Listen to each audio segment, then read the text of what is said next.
Everyone thinks you need to invent the next iPhone or create a viral app to get rich. But what if I told you that for every one of those lottery ticket winners, there are thousands of people getting quietly, seriously wealthy from businesses you drive past every day? Businesses that are, let's be honest, kind of boring. This is Cody Sanchez's playbook. Building wealth by buying laundromats, car washes, and other unsexy businesses most people ignore. Why? Because they're predictable, solve real problems, and print cash. Forget the high-risk, high-stress world of startups. There's a proven path to financial freedom that doesn't require you to be a tech prodigy. In this video, I'll break down the 6 core lessons from Cody Sanchez that will teach you how to get rich with boring businesses, step by step. If you've ever felt like you missed the boat on tech, this is your practical guide to building real, life-changing wealth.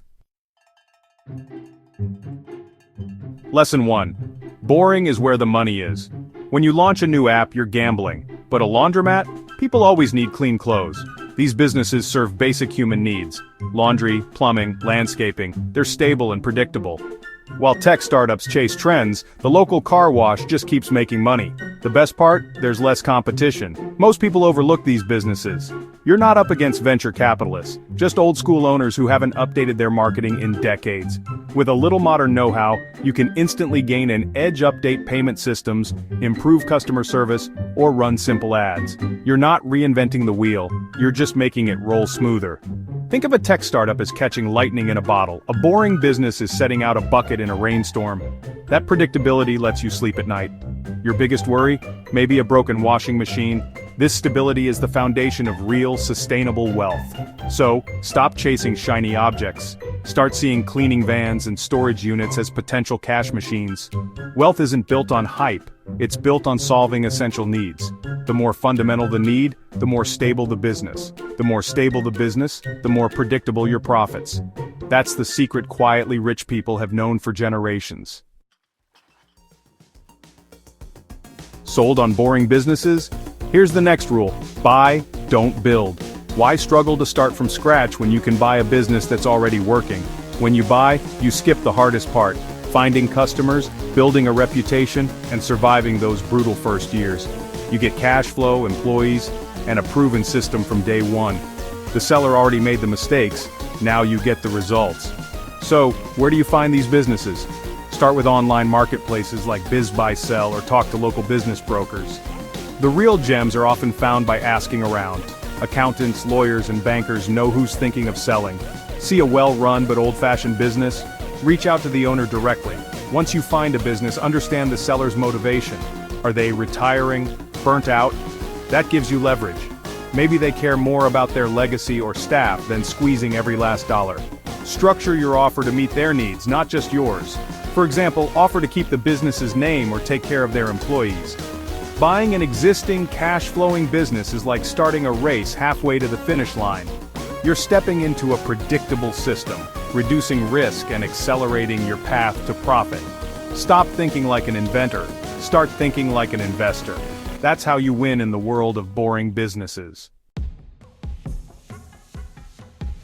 Now you might be thinking, I don't have $500,000 to buy a business. Here's the secret. You don't need your own money. Lesson 3.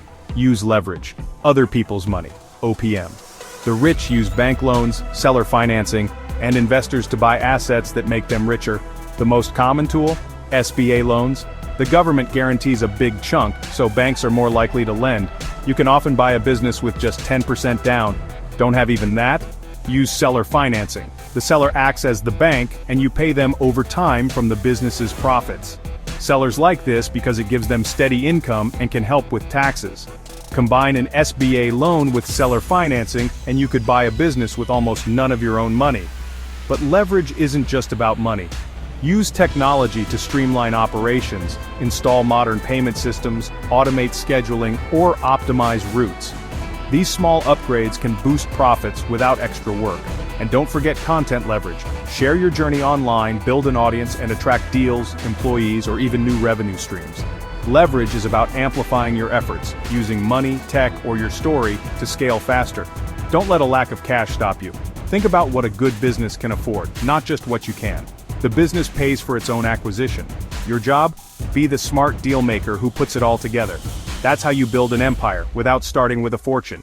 Use OPM, use systems, and use your story. That's the real power of leverage.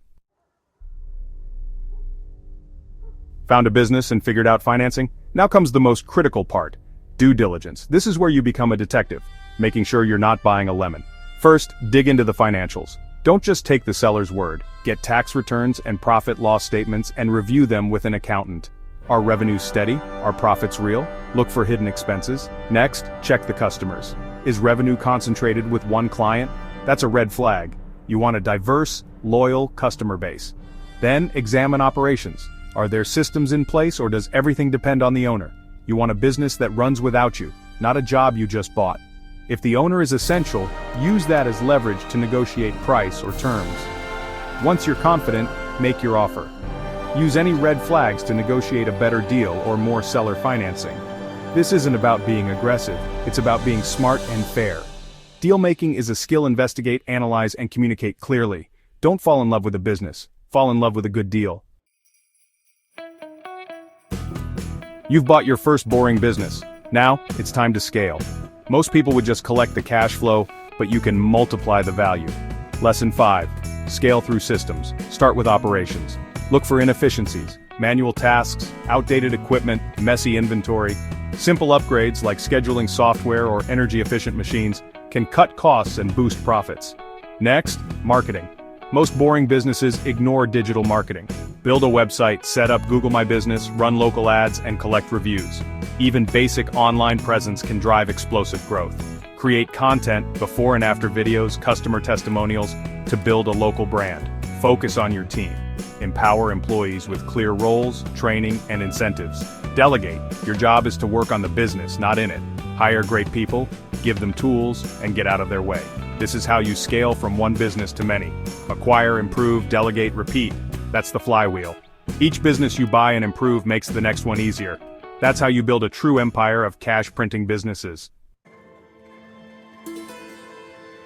We've covered the tactics, but none of it matters without the right mindset. The final lesson: shift from employee to owner, from consumer to investor. You don't need to be a genius or visionary. Wealth comes from discipline and curiosity. Ask questions about every business you see. How much do they make? How could it run better? See the world as systems and cash flows, not just things to consume. Forget hustle culture. Cody's approach is about working smarter, not harder. Why grind 80 hours a week when you can oversee a business that runs itself? This isn't a get-rich-quick scheme, it's a get-rich-for-sure strategy. Lay one brick at a time and you'll build a fortress of financial security. Get comfortable with calculated risks. Buying a 30-year-old plumbing business is a calculated risk, not a gamble. You've done the homework, you have a plan, and you're ready to improve it. Ultimately, this is about changing your identity. You're a capital allocator, an investor, a builder of value. Focus on discipline and curiosity, not brilliance. Build systems that create freedom, not just more work. This mindset shift is the final key. It's what separates dreamers from doers. There you have it, the 6-step playbook to building wealth with boring businesses. You don't need to chase trends or bet on unproven ideas. The most reliable path to financial freedom is hiding in plain sight. Stop thinking like a consumer, start thinking like an investor.